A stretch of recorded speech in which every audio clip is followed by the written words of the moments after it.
ये आपको बताएं कि रावल डैम में पानी की सतह 1750 फुट होने पर स्पेलवेज खोल दिए गए हैं। जिला इंतजामिया की जानिब से मुतालिका इदारों को अलर्ट रहने की हिदायत की गई है। शहरियों से भी नदी नालों से दूर रहने की अपील की गई है।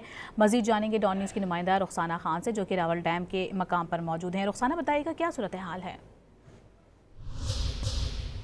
जी बिल्कुल, इस वक्त हम मौजूद हैं रावल डैम के मकाम पर। हालिया बारिशों के बायस रावल डैम में पानी की सतह बुलंद हो गई। डिप्टी कमिश्नर इस्लामाबाद के मुताबिक रावल डैम में पानी की सतह 1750 फुट तक पहुंच गई थी। आज सुबह रावल डैम के स्पिलवेज जो है वो खोल दिए गए थे। इस वक्त भी स्पिलवेज खुले हुए हैं। पानी की सतह बुलंद होने के बायस जो है वो स्पिलवेज खोले गए। साथ ही साथ असिस्टेंट कमिश्नर नीलोर की जानिब से स्पिलवेज खोलने के अमल की निगरानी की जा रही है।